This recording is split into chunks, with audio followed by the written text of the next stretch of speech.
Hello guys, আসসালামু আলাইকুম। আজকে দেখাবো আপনাদেরকে একটা নতুন রেসিপি, আলু পাকোড়া।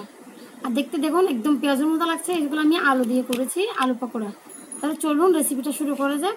অবশ্যই আপনারা চ্যানেলটা দেখলে আমার ভিডিওতে একটু লাইক এবং সাবস্ক্রাইব করে দিবেন, আর ফেসবুকে থেকে দেখলে ফলো করে দিবেন। তো চলুন শুরু করা যাক ক্রিসপি আলু পাকোড়া। পাকোড়া বানানোর জন্য আমি প্রথমে আলুগুলোকে গ্রেটার দিয়ে ঝুড়ি ঝুড়ি করে কেটে নিই।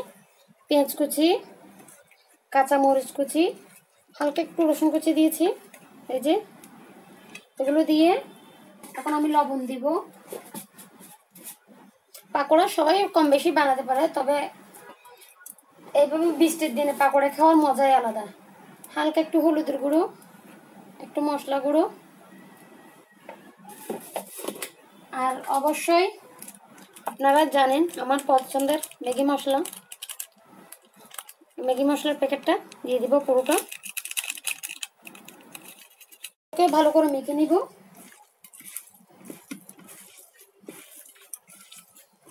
এটা হচ্ছে আলু পাকোড়া। আর আপনার দেখে এর মধ্যে দিয়ে দেবেন সামান্য পরিমাণ বেকিং সোডা, সামান্য, একদমই সামান্য পরিমাণ। তারপরে যেহেতু পাকোড়াটা বাইন্ডিং লাগবে, সেজন্য আমি এখানে বেসন ইউজ করবো। আপনারা চাইলে ডিমও ইউজ করতে পারেন, তবে আমি আজকে ডিম দিয়ে করবো না, কারণ ডিম সবার বাসায় সবসময় থাকে না, সেজন্য। তাই আপনারা যাতে সহজভাবে খেতে পারেন, তাই আমি এই রেসিপিটা আজকে করছি সহজ। বেসন দিয়ে করতে পারেন, আর বেসন না থাকলে কর্নফ্লাওয়ার দিয়ে দিতে পারেন। আপনারা বেসন না থাকলে কর্নফ্লাওয়ার দিয়ে দিতে পারেন। এগুলোকে একটু আমি মেখে রেখে দেবো।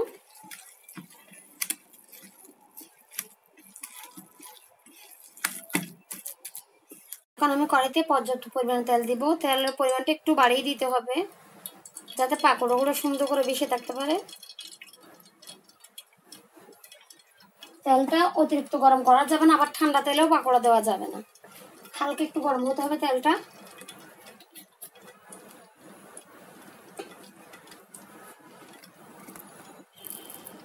মোটামুটি গরম হয়ে এসছে। আমি একটু আঙুল দিয়ে চেক করে গেছি, দেখুন হালকা একটু গরম হয়েছে। এর মধ্যে আমি, যেহেতু আমার আলুগুলো কাঁচা, তাই আমি হালকা গরম তেলের মধ্যে দিব, যাতে ভিতর থেকে ক্রিস্পি হতে পারে। আমি এভাবে পাকোড়াগুলো আস্তে আস্তে দিয়ে দিব। দেখুন এখন আমি ফ্রাইগুলো একটা একটা করে উল্টে দিব। দেখুন হালকা কালার এসছে। খেয়ে আপনারা বুঝতেই পারবেন না যে এটা আলু পাকোড়া। একদম পেঁয়াজের মতো লাগে খেতে। ওগুলোকে আমি হালকা আছে ভাজতে হবে। তো আমাদের দেখুন পাকোড়াগুলো কি সুন্দর লাল লাল হয়েছে, একদম দেখতে পেঁয়াজের মতো। কাউকে দিলে বুঝতেই পারবে না যে পেঁয়াজও না আলু পাকোড়া। এখন আমি পাকোড়াগুলোকে তুলে ফ্রিজে এগুলো আমি পাত্রে তুলে নেব।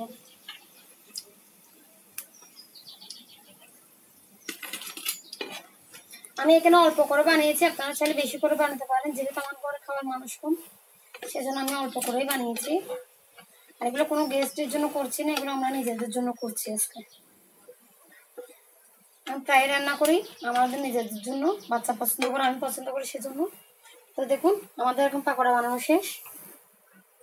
পাকোড়াগুলো কেমন হয়েছে খেতে একটা ভেঙে দেখাতো আম্মু। অনেক ক্রিস্পি হয়েছে, দেখুন দেখতে কি সুন্দর লাগছে। খাও।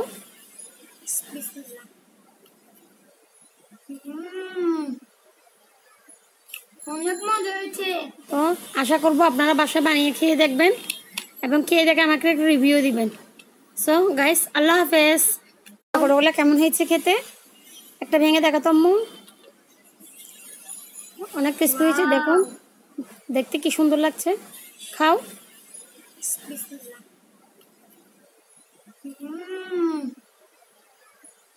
অনেক মজা হয়েছে।